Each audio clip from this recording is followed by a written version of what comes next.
Episode number 99 of the Shant and Ari podcast. We are just one episode away.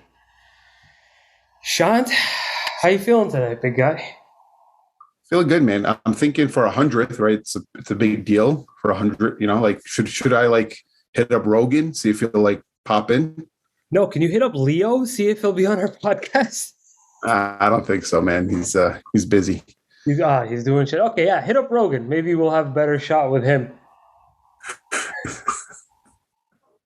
So the other What are day, you up to, man? Sean sent a picture of Leo standing exactly like my grandfather did back in 1955 in Syria.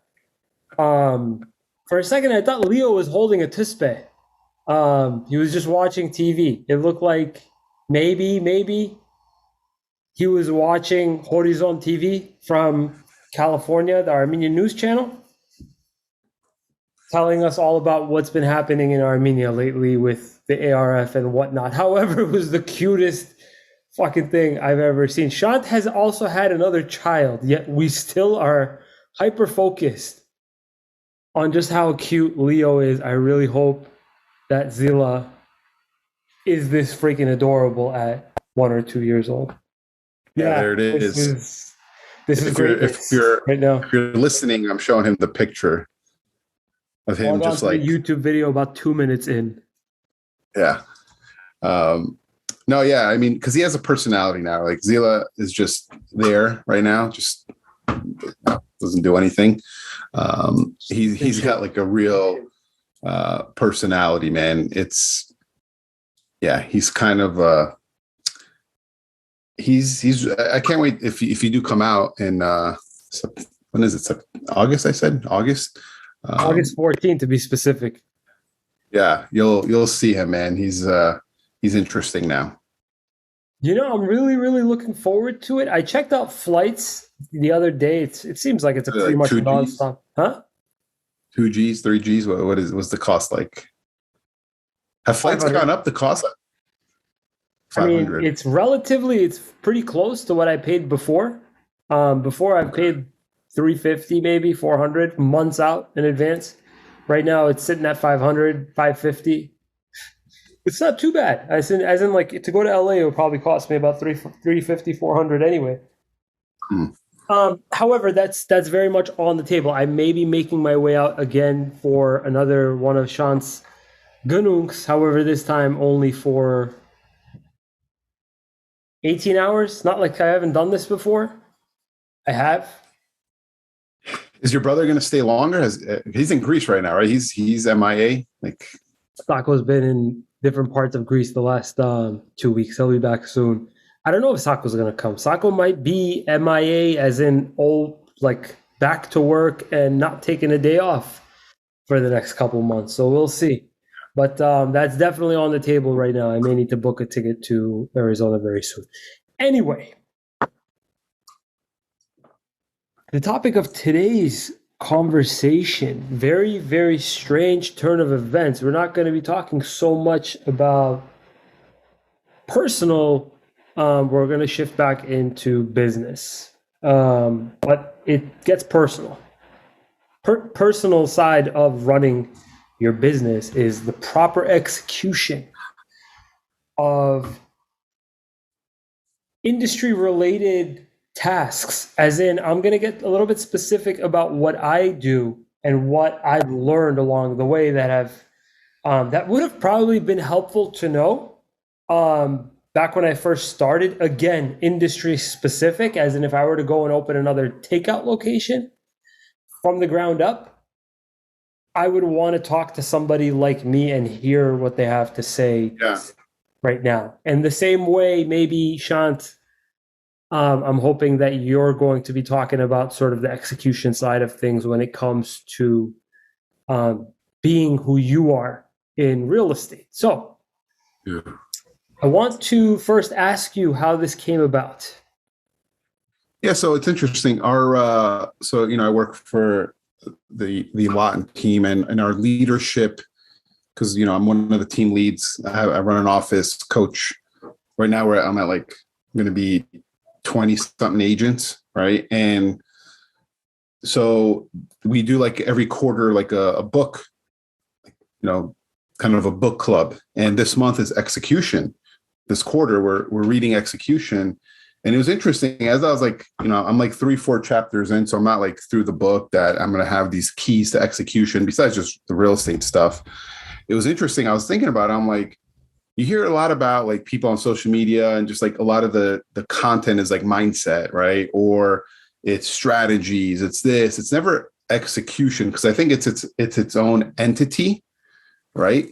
And I just feel like we don't talk enough about executing in your field. We talk about mindset, we talk about, you know, finances, which is, they're all important, right? I'm not saying they're not, but I believe execution is something that, I don't know if it's something you could learn, or is it something, do you think it's something that it's either you have it or you don't, or you could learn to execute? Because, and I'll tell you why. So execution, in the book, it says, what is execution? It's a discipline. It's a core element of the culture of the company, and it starts with the leader. What are your thoughts on that? And this is one of those conversations I really love to sit down with like a glass of scotch and unpack it for a few hours. This is something that I feel like a lot could be talked about with this. And starting off with execution in the very beginning stages, and who the leader is, especially if the leader is you, as in you're put in a position where you are leading and you're a beginner. And there's a lot of insecurity at play in the execution to be taking place.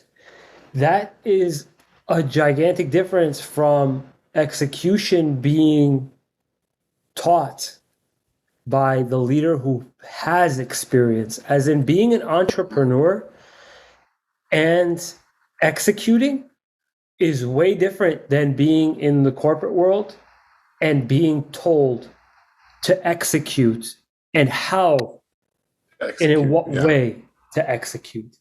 Yeah. There was a very big learning curve for me getting into the family business, because the family business wasn't already established when I got into it. The particular side of the family business that I am involved in right now started with me. So the issue behind that is that I had zero experience executing anything up until that point. In fact, my dad. Just before you continue, just for context for people to understand. So your dad, your parents had the catering, right, company business, where they did a lot of events. I think they were pretty booming catering wise. They were definitely an established catering company in a time where it was an economic recession, and catering was starting to die down. That was the reason why I got involved in the company, was to bring in an additional revenue stream to compensate for the lack of catering. That's why that new side of the business came about, because. Did you come up with that idea? You were just like how did that come to you? Because that is a form of, so you had the idea, and then I want to talk about the actual execution of it, right? Because a lot of people have ideas, a lot of people have plans, a lot of people have strategies, and then things go the wrong way, and then they don't execute. Like, how did you come up with it, and then how did you execute? Sorry to cut you off, man, but I think it's super important. It's no problem. I didn't actually come up with the idea to open up a takeout at Ani. The idea itself was mutually agreed upon by my father and I, sitting down and really discussing what our options are. When it came time to actually start, there was a lot of discussion that was taking place between me and my father about the operation. There was a lot of disagreement because Me and my immediate boss, which is my father, have wildly different execution styles. Hmm. Me and my dad have wildly different personalities. I take after my father in a few different ways, but our leadership style is definitely not the same. My dad typically comes down with a little bit more authority. I typically come down with a little bit more empathy. And I try to understand first what's going on. And I always give people the benefit of the doubt. I'm not saying that my father doesn't, but I am also very quick to want to understand what happened first before I start jumping to conclusions. That gets in the way a lot in leadership because you're stuck now trying to think logically and unpack as opposed to immediately taking action. Yeah. So, just to give you some context here, I was in a situation where I was being taught execution by somebody who was also learning as he was going. So he may have known how to execute properly in a different environment, but he was still learning things, and I was certainly still learning things.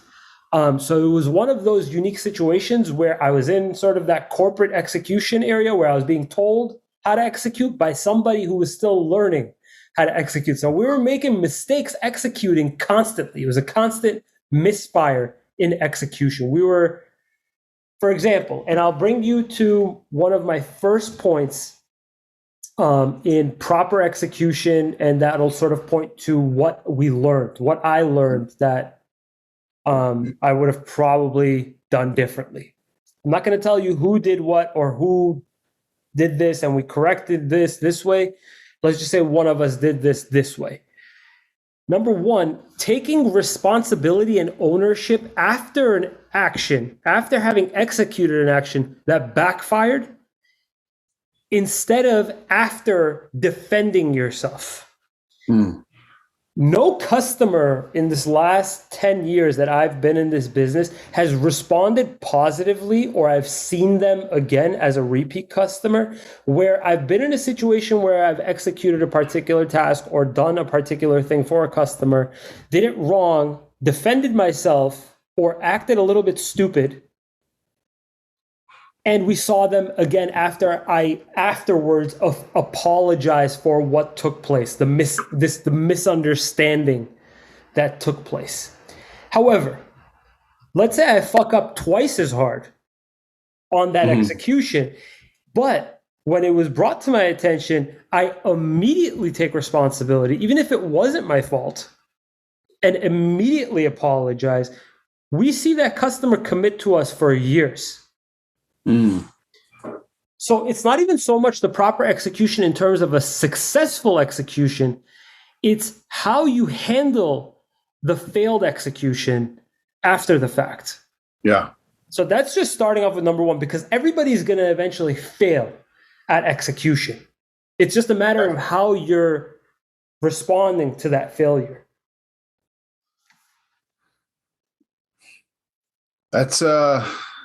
That's interesting, right? Because you said something really big there where you said everyone is going to fail at execution at some point. It's inevitable. You have to fail at execution. Think about how many shots Michael Jordan and Kobe Bryant have taken in their lifetime. People think that every shot that they do, they just sink it in. I think that it's bullshit. I think that these guys fail a lot more than they win. It's just when they win, it's highlighted more. And when they lose, nobody talks about it. Just shut the fuck up, go to the locker room. Yeah. Yeah. No, that's super interesting, man. So like, what was that early mistake that you guys had in execution? Like, what were you guys?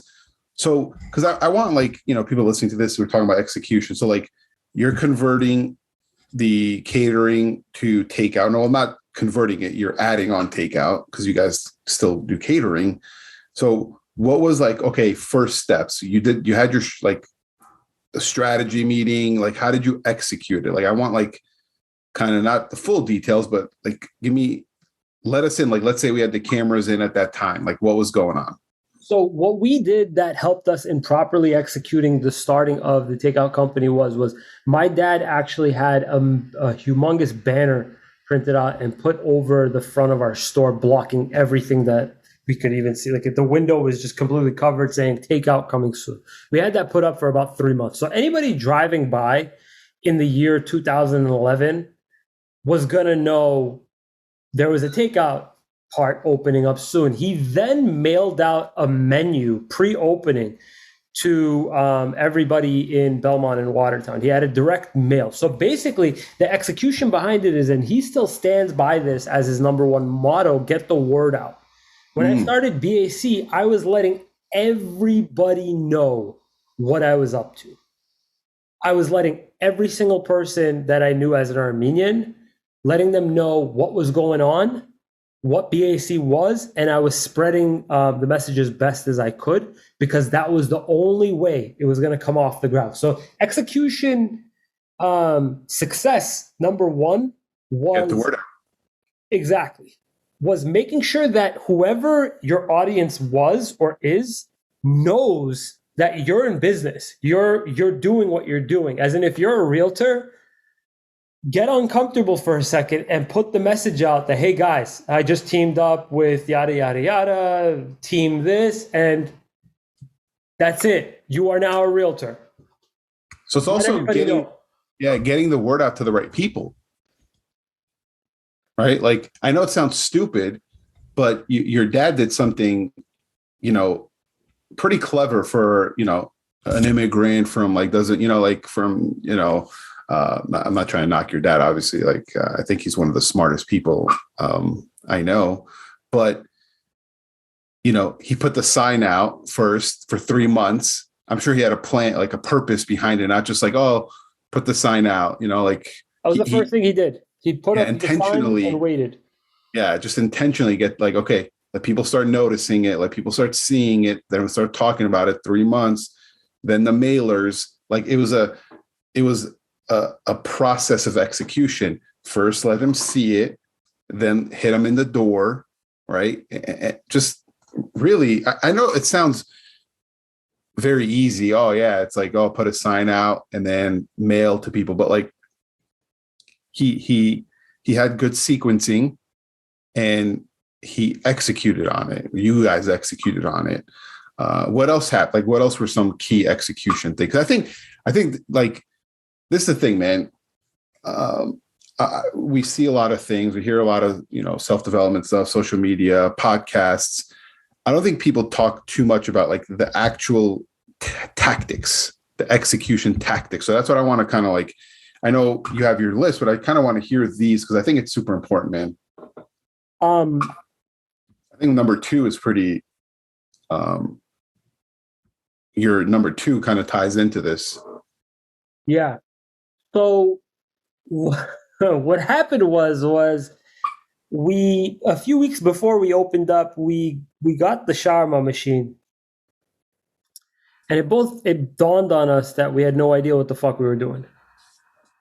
We knew how to marinate and cook kebab, but I had no idea how to stack a shawarma machine.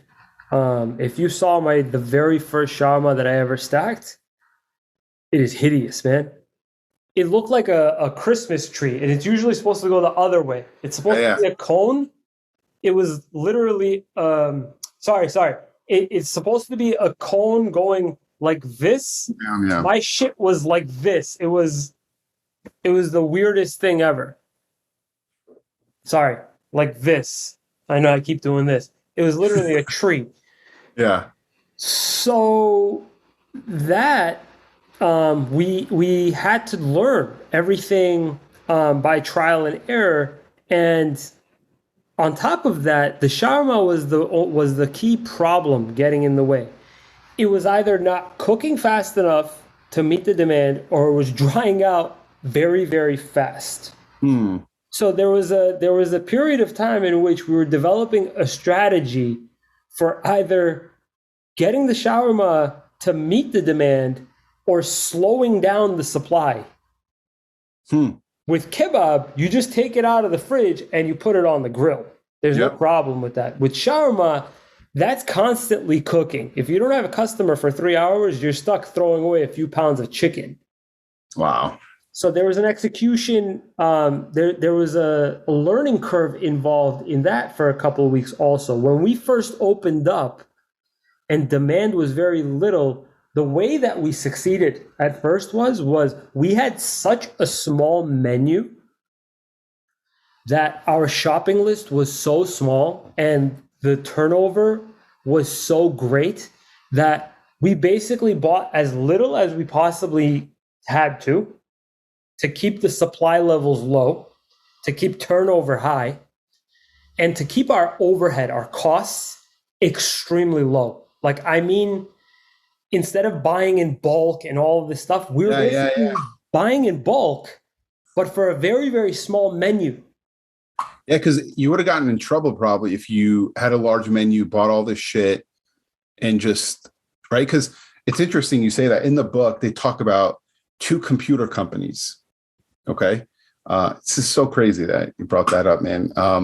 I don't remember the names. One was Compact, one was another back in the day. You know, like computers. One company went out of business because. And there were, I think it was Compact. I don't know which one it was that went out of business, but very reputable back in the day, computer company. But they would just build a bunch of computers and have them in inventory. And then they'd have to sell them at a discount because the technology would get advanced. They had all this inventory and they had to sell for, pennies on the dollar to get rid of inventory to bring in new. The other competitor did it where they built it when, like, if someone ordered, they did an order to build. So it's like you had no inventory, you order what you want, they build it to that specific. Yeah. So kind of similar, not very similar, but with cars right now, a lot of car manufacturers are operating in the same way.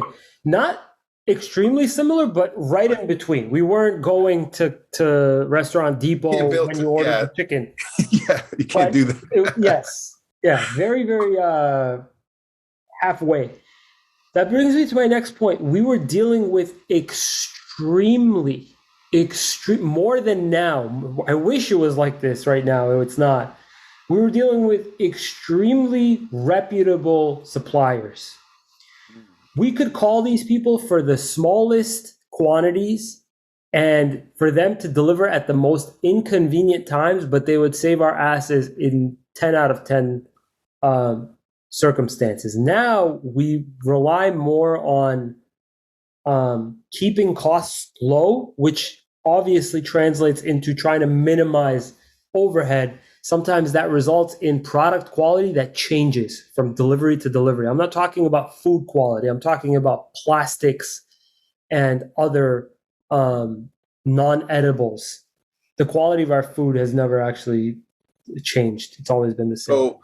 So to dive deep on that, so like an execution, so like you're starting out, have very reputable supplier, because if you didn't, you're running out of which sounds crazy, but like you're running out of plates, right? People are coming in. You need someone really on it because you're trying to keep costs low. You don't want too much inventory. And so it's important to strategize that and then execute by going to find the suppliers. Like, these are things no one talks about when fucking running like all these business gurus. I've never heard someone talk about suppliers, keeping low inventory. It's all about just have an Amazon store and fucking make $1 million. Little nugget for you. When we were keeping costs low and whatnot, my dad, this is a little piece of our history just for this podcast. Whoever listens to this podcast, you have a special piece of our starting history. My dad was perusing Craigslist for a sandwich unit, a sandwich refrigerator. And he finds a Quiznos in downtown Boston that's going out of sale. They're selling their sandwich unit, which typically retails for about $3,000. He offered them $250 for it. $250? Yeah. We still have the sandwich unit. We use it for our dinner plates. We have brand new equipment everywhere. We have one for the sandwich bar. We have one underneath the grill that all the kebab is in. We have shit. We have brand new shit everywhere. That sandwich unit, that thing unit is the same unit from the first day that we opened the store. Wow. $250. $450. It's lasted longer than some of the other equipment that we've only had for 3 years that's breaking down now. So when I say keep costs low because you have no idea what you're in for, I mean like low. Don't finance. Just fucking low. Wow. That That's it. that carried us, that piece of information carries you through to through the hard days when you start to like really say like, was this worth it? At the very least, you don't have massive amounts of debt that you're trying to pay off with. Like I don't run a business like you, right? I have a sales business. You have an actual product business that you're selling, right? So I don't want to speak out of turn, but from everything that I've read, heard from you, and everything, it's you want cash available early. You just need cash. You don't want to burn your cash, right? It's called burn rate or whatever. So going to buy the most expensive things to look cool, in your store, unless it's going to really bring you a lot of money, I think just having cash available to get you through the tough times, because there's not a lot of businesses that open up and then boom, it's booming. Like, oh, you're good. Like it takes time. It takes time. Yeah. You could properly execute everything. The business takes time for you to, and now this is going to sort of bring me to my next point. It takes time for people to really be convinced that you could be trusted over and over again to buy something from. My third point in proper execution is never execute in order to make a short-term gain. Don't just put together an order just to put it together and get that customer out, but put together the order in a way that that person is not only going to come back, but they're going to feel compelled to tell their friends and family to order from you. That also takes a lot of time, regardless of the execution. That takes time to compound and develop into a trajectory of person telling person, person telling people, people telling people, people telling group, people telling company. That takes a ton of time, but with the proper execution, it only needs to be done once. A lot of people will do it poorly one time and then pick another person to do it well with another time, thinking that that person will give them repeat business, but then the repeat business comes, they do it poorly, they come back to the original friend that referred to them and said that this was really shitty, and that original friend that had the good experience now doesn't want to come to you because you fucked up and messed up with their referral and made them look like an idiot. Yeah, so it's important in the organization, right? Like, so for you as the leader, right, execution starts from you. That's what I got from the book so far. So it's like, if you are not having that level of execution of like, the standard is, each order, right, is, and depends on your business, but we're going to talk about yours. Each order has to be the right way, right? It starts from you. So then it trickles down to your employees. So they're not just cutting corners and doing that, because that affects the business at the end of the day. So it's doing it the right way every time. And I know it sounds like it may sound trivial. Oh, but it's a fucking shawarma sandwich, right? Like, what's execution have to do with that? But dude, it fucking matters, bro. Like, I've been to restaurants, I've been to takeouts. I don't know what I order the same thing. I don't know what I'm getting. Right? Like, I know the food I'm getting. I don't know if it's the right way, if it's the right amount. If it depends if it's this person. Okay, if they're doing it, I know it's good. If the other person, the execution is off, and it fucking matters, bro. It really, really matters. So there's something to it when someone could come into your store and they know what to expect. The execution is going to be there regardless of, it's like, ah, shit, Adi's not here. It can't be dependent on you, right? It can't be like. Exactly. And that's sort of something that you guys, that's a bonus point, is is making sure everybody is at your same level. The Um, standard. It's a yeah, standard. let's leave that as sort of like a bonus point. But Yeah. coming back to this point about not taking short-term gains, what do you think? Does something come to mind when you think to yourself, what is a short-term gain that you or another real estate agent could be making in the market or in the transaction, and what is something that could sort of be avoided in order to make a long-term gain, like Yeah. cutting your bonus percentage, sorry, your commission percentage once, or what could be that situation? No, it's something I, messed up on, right? So I'll give an actual example that I messed up on early in my business, which I am executing on now. And because it's been a strategy for a long time. I've had this strategy of what to do.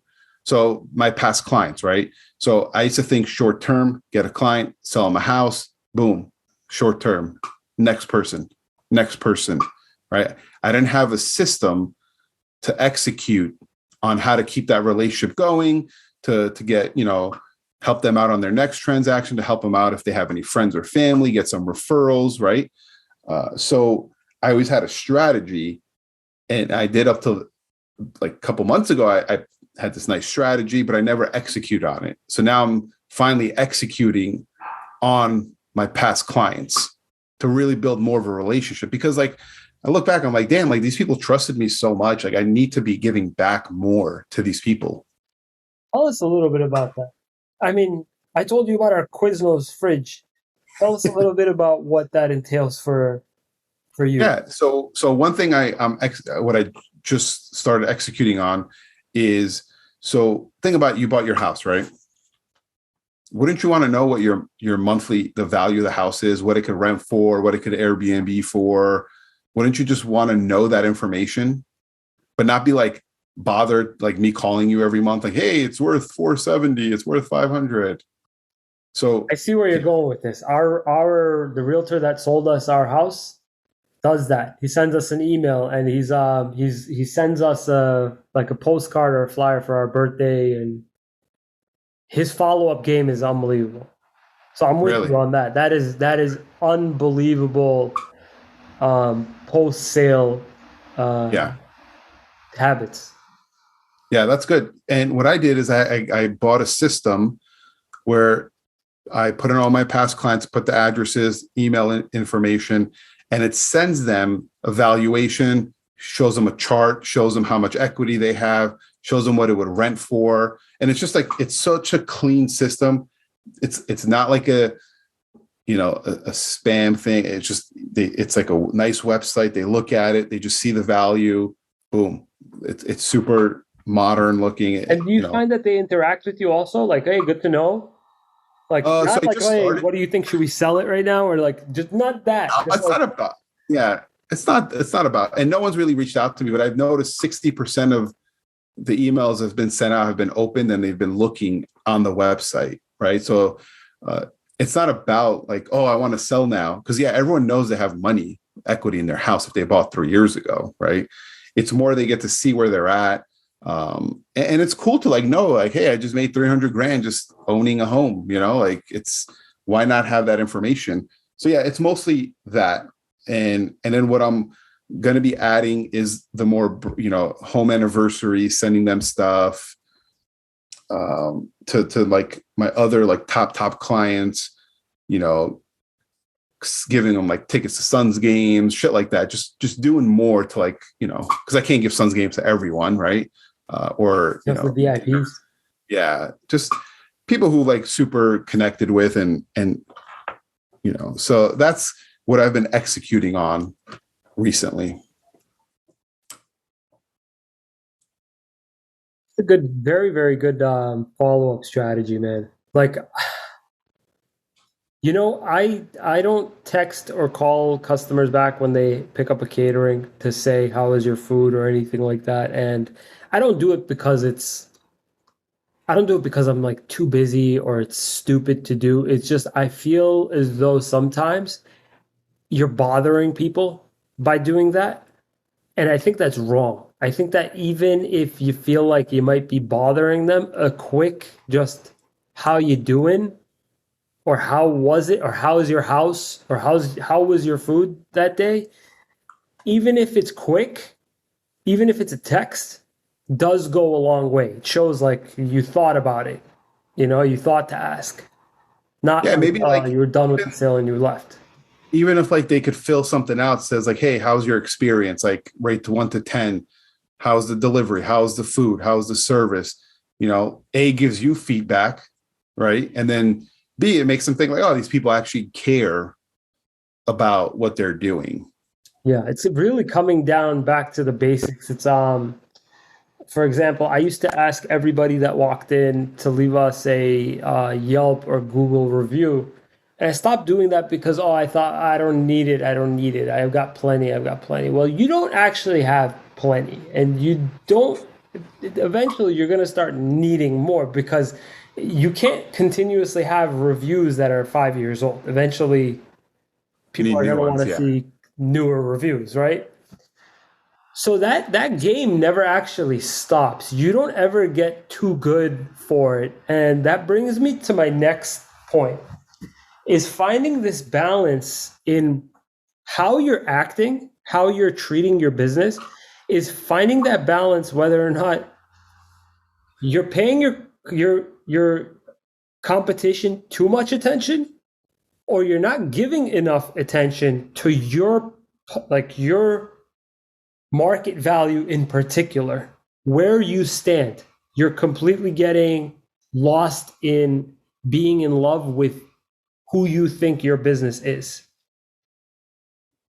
It's never really a good idea to compare your business with any other business unless you know specifically that you are an inferior business. You've got an inferior product, or you're just not at that other business's level. However, at the same time, if you are the superior business, it's never a good idea to put yourself in a position where you think that you don't need the Yelp reviews or the Google reviews. You think that you don't need to go out and talk to customers. You know, one of my biggest complaints is as a boss of the restaurant is not being able to spend enough time at the front at the register to actually interact with customers as opposed to saying hi passively to customers that have been coming for 10 years. Mm. I'm physically at the business. I'm physically there. It's not like I'm not there not saying hi to customers. I'm there and I'm barely saying hi to customers. That's a problem because they would rather see you not there knowing like, oh, he's probably doing something fun. He's on vacation, enjoying his time. No, the dickhead is in the back, sweating, barely saying hi to me because he's too busy trying to feed as many people as he possibly Mm. can. So let me not be a burden to him. Let me give another guy some business next week as opposed to him because he seems like he's busy enough. You know, a lot of Italian restaurants do that part right. The owner, the general manager, they'll be fucking just chatting it up with people. You know, I've been to like, you know, the East Coast, obviously, so many like they there's this one restaurant, there's the owner, she's like 75. She's at the front greeting everyone, right? And then just walking around, man, walking around, just like talking to people. And you're just like, oh, she's fucking cool. Like, ask the waitress on that, like, who is that? They're like, oh, it's the owner. I'm like, okay. You just feel more important. So that's what I'm saying. And then when you get a connection, you like 10 years they've been coming and they start asking, oh, like, oh, you know, like I saw like Johnny on Facebook was like doing this. How's the kids? You know, like that shit goes a long way, man. It does. It does go a long way. I know a lot of people are in love with the idea of like having a bunch of restaurants or whatever. That's cool. But you got to understand that a lot of these restaurants are franchises. They're owned by somebody. It's not one guy owning all these restaurants. Mm-hmm. So to own a couple restaurants is nice. is very, very good, but you're going to have to go to these restaurants and show your face if you want to play the long game, as opposed to, trying to open as many as you can and hoping the quality stays the same. That's the thing about execution is that once you start scaling, once you start getting a little bit too big, the actual proper execution tends to go down. The execution takes a hit, and the long-term success of that business is it gets tricky. It's finding the right people that are executing like you Yeah. that will ultimately say whether or not your business is going to succeed.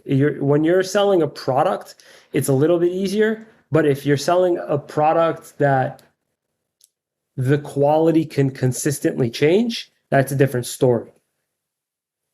So a bottle of booze is a little bit different than a sandwich. A sandwich Yeah. can be fucked up very easily from time to time. A bottle of booze is going to stay the same bottle of booze unless it's a shit bottle of wine as opposed to like one that hasn't been warped. So Yeah. So yeah, that's like, I think execution, man, like just hearing your stories about how you guys executed the beginning. Like, I think we should just one day just dive so deep into that, man. Like, I would love to hear the logistics of it. But like a couple of notes I got from the book so far, right? Systems and structures are great, but productivity should be the main indicator. Basically, how you execute should be the main indicator. So discipline equals freedom. Execution equals discipline. discipline equals freedom. Freedom. But And execution equals discipline. Because to execute, you need discipline. And when you're disciplined and you're executing, it equals freedom. freedom in what sense? Just freedom of basically, so think about it, right? The more you execute in real estate, right? You get to have the freedom more, once you start really having the systems and you start executing, right? So if I executed so much on my past clients, where a lot of the business now would be coming to me rather than me trying to go find new business all the time, Understand. right? So that creates more freedom, right? Another big one, man, that I got from the book was, we all think we're doing a great job until we run into a real top performer. That's great. Like, you think you're the biggest, until you go to a real deal, like step onto Michael Jordan, you're like, oh, okay, yeah, like that's what it's like. Yeah, you thought you were putting in work until you showed up to the gym, and this guy's been there for 2 hours already. Yeah, man. I think this is super interesting. I know we don't have a lot of time, but what are your thoughts on execution? Because I hit you with this like today. Like, no one really talks about this, I think, unless I'm missing something. Why don't you think this is talked about more?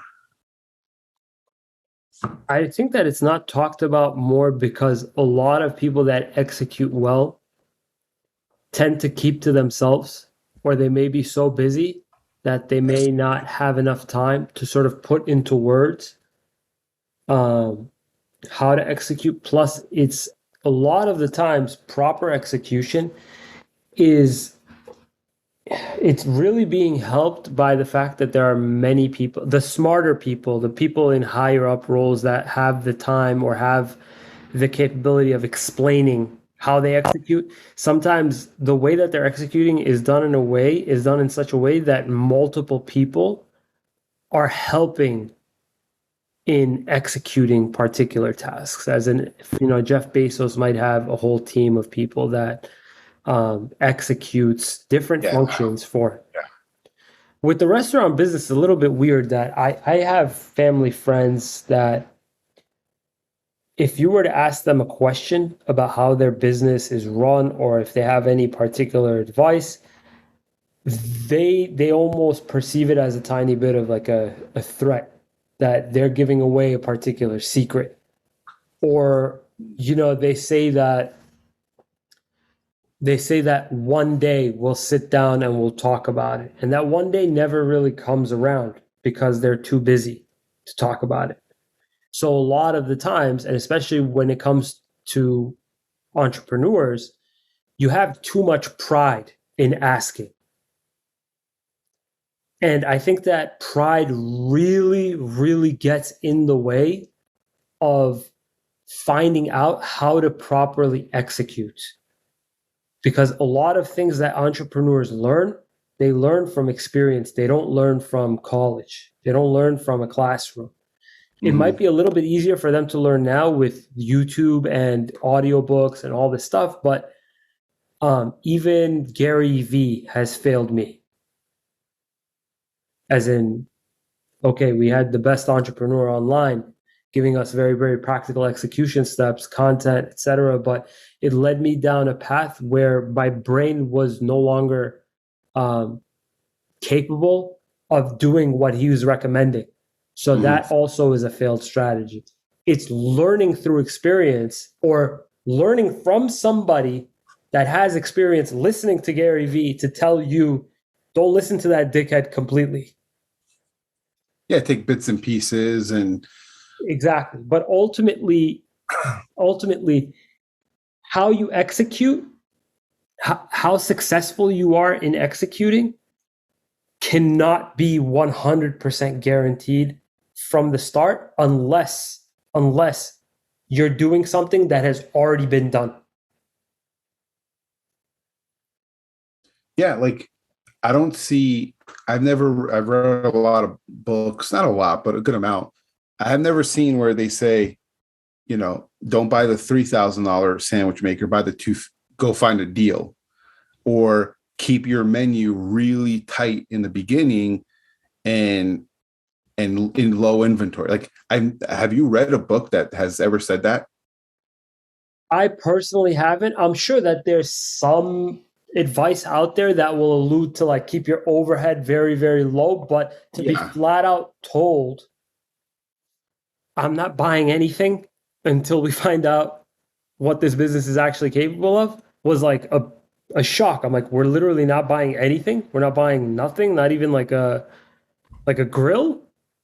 That was the only thing we bought, was like a really cheap grill. Actually, it's sort of embarrassing, but fuck it, I'll say it because not maybe one day everybody will hear. Do you know what we used as our grill? No. It was a little like a thing that you put on top of the oven range. It cost like $150.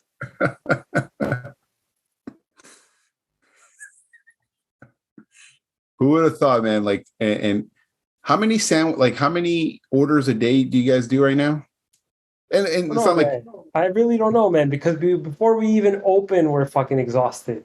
So like 100, 200, like on a busy day, like if you take out caterings, I think it's about, it's not that, it's nothing crazy like that. It's more larger orders, but it's probably about, I'd say anywhere between like 75 to 100. Yeah. On a very busy day, maybe more. Yeah, but you're not like a huge fucking place. You're just, a small. Yeah, it's a very small company. But like, takeout company. That's crazy. Like 7,500 orders, and you guys start on like a little grill. Just It was just strange, bro. It was peculiar, was what it was. It was like, it was embarrassing at first, and it all sort of makes sense if you really look at the financial statements about why we're doing it, what we're doing. It's just you get stuck in this like la la land as a kid. You want to do everything that's like best right off the bat. Yeah, you want to do the best of the best. You want to look great. You want to make your perception a certain way, and then you come to find out that some of the people that are doing that are the ones that are going out of business because they bit off more than they could chew. And quite frankly, I don't have a single competitor to date that stood up the test of time. So it sucks. It sucks to have to say, but these little shortcuts that we took weren't actually shortcuts. They were safety measures. So don't think that you're making shortcuts. Think of them as you're basically ensuring that you're not taking out debt. As long as it's not messing up the quality of the food, the product, right? Like these are just other measures, right? Like I tell agents now, like I'm telling all my agents, man, like be really careful because we're coming in some weird times on what you're spending your money on. Keep it tight. That's very good advice. That's what I tell everyone. Don't. One agent came to me. What are they? They're like, oh, I want to hire a social media person to manage my, all my stuff, and it's going to cost this. I'm like, just post on your own, man. Right now, it's okay. Just yeah, I 100% agree. Like, I know we're short on time. Last month, I think it was the first actual money that I spent on a piece of content for our store, a video to be made. And it came out great. It came out fantastic. It's something that I do in the future, but this is after 10 years of doing my own content. Yeah. So it was very weird. Yeah, but now like, okay, you're like, you're not just trusting, hey, okay, go do something and okay, it looks good. Like now you're like, nah, you're going to know what's good and what's not good because you've been in it for 10 years doing it. Yeah. Like just to get a tiny bit more specific, during the video, there was a lot of attention being paid on the raw chicken part of the process. And I'm like, keep this part maybe an eighth of a second of the whole thing. I don't want to see it for more than an eighth of a second. He goes, no, it's cool. I'm like, I don't give a fuck. No. Like a sliver. And then shift over to like the meat of the video. And like people want to see the juicy chicken, not the raw chicken. But they may want to see it for a second. Yeah. No, yeah. So this comes with market knowledge. Anyway, so yeah. This could be expanded upon, and I hope that we do expand on it. It's very, very, very unique topic. And important. It's very important. Yeah. Good night, Shant. All right. Good night, everyone. If you haven't yet, if you're listening to this, go back to last week's episode of episode 98. I think it was super, super fun. Guy Forbes was on, talked about him being a top 1% realtor here in Arizona. Just thought it was super cool. And I think there would be a lot of, because he's big on execution, even though we didn't really talk about it much with him. I think from the interview, you could kind of tell, the episode, you could tell he is a guy who executes. Also struggled a little bit with burnout. So maybe he has additional tips on that he can talk about later on about how to execute. He wants to come back on, though. I saw him this weekend. He's like, once he grows out his team a little bit, he wants to come back on and give us an update how that's going. So look forward to it. All right, everyone. Talk to you soon.